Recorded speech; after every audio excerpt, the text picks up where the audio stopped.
Et voilà maintenant le récit de la 9, 10e et 11e journée de notre périple chinois, qui fut l'occasion d'une deuxième excursion en Mandchourie. Et là on voit Jean-Guillaume et Camille qui nous quittent le matin pour Shanghai et leur propre voyage.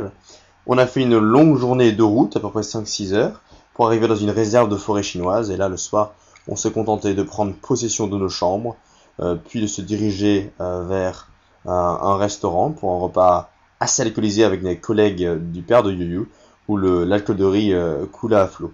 Le lendemain, on a visité une superbe réserve de forêt, donc avec des arbres jusqu'à 6 siècles de vieillesse. Puis nous avons pris des petites voiturettes de golf pour aller visiter des très grands rochers, notamment certains avec certaines failles qu'on pouvait visiter. Là, on me voit en train d'essayer de passer donc à travers un rocher. C'était assez extraordinaire comme moment. Suite à quoi, donc le lendemain matin, on a pris notre petit déjeuner pour rentrer donc le 11e jour à Harbin. Et donc ça fut un très très long trajet, donc voilà un travelling pour essayer d'illustrer ça.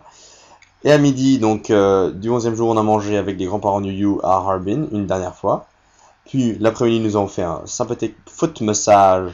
Et puis le soir, nous avons mangé le dernier repas avec les parents de Yu, où on a mangé des nouilles. Et puis après, on a pris le train de retour vers Harbin. Et là, on voit Pierre et Yu montant dans le train. Alors nous sommes loin des grandes villes, donc il nous conseille de bien respirer de l'oxygène avant de retourner à Beijing.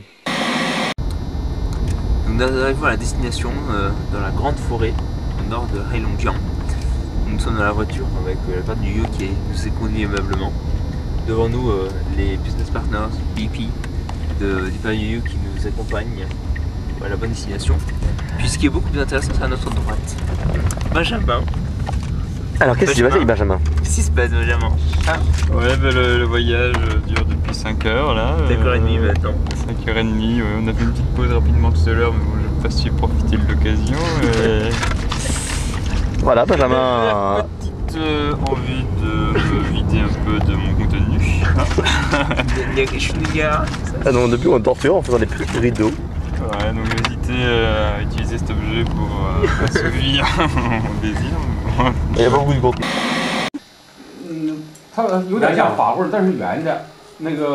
Benjamin, comment va-t-il se passer? Donc vous avez pu observer les petits piments qui se présentent devant vous là. Donc je m'engage à les manger.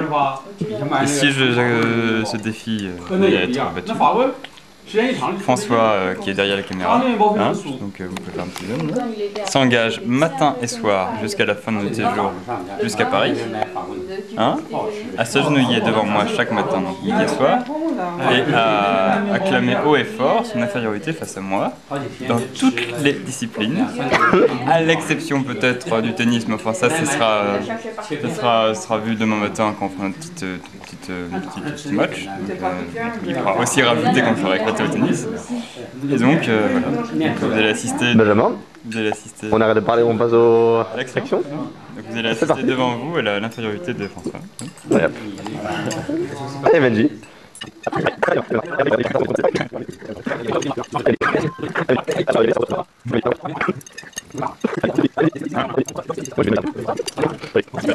Bon Benjamin, on en a où là de la récupération?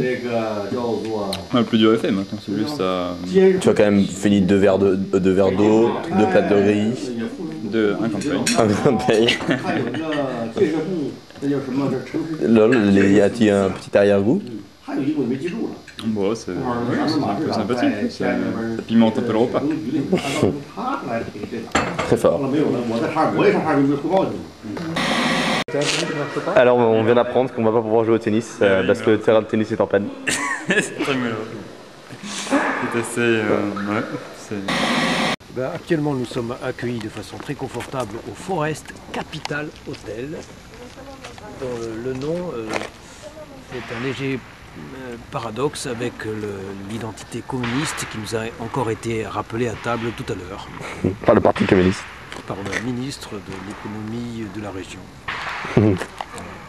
Qui était très politiquement correct. Hein. Il a dit qu'eux ils étaient fidèles au Parti communiste et nous on était fidèles à quoi? Fidèles au patron. Ah non, pas patron. On va raconter ça aux syndicalistes en France, ils seraient très, très heureux d'apprendre ça. Ça aussi c'est du bon boulot. C'est bon? Tantôt papa. Je vais taper sur un tambour.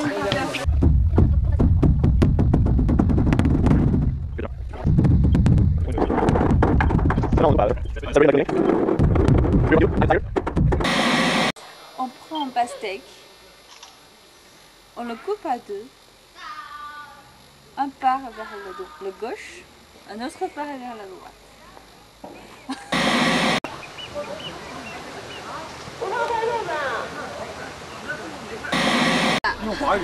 Bienvenue au parc national de Heilongjiang. Nous arrivons sur une partie du site avec 4 numéros de téléphone. Et avec le plus important, le numéro pour se plaindre.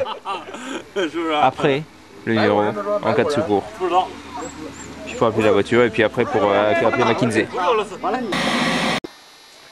Nous sommes de Pierry devant la grande roche du Rosemont. Vous pouvez voir que des tags ont été inscrits en chinois dessus. Donc, quand même pas très respectueux. Hein. Ouais, c'est un peu limite.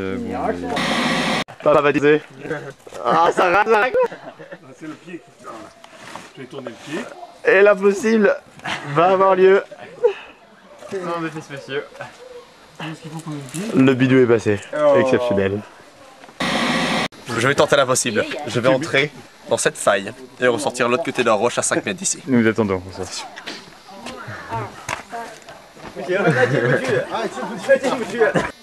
Et là nous sommes de l'autre côté. L'exploit vient d'être accompli. C'est incroyable!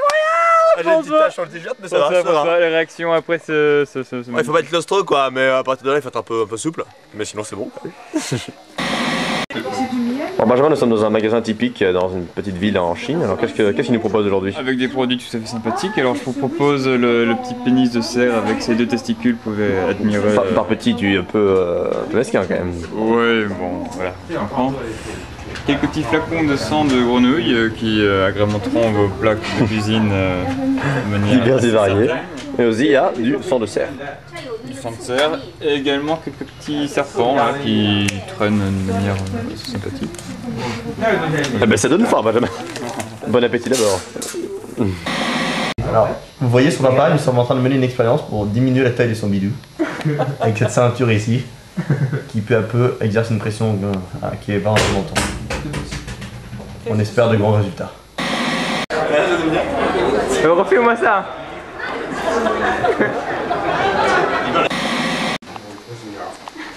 Ah, Benjamin, qu'est-ce que tu penses de tout ça? Un peu petit quand même, hein. Je m'attendais à mieux.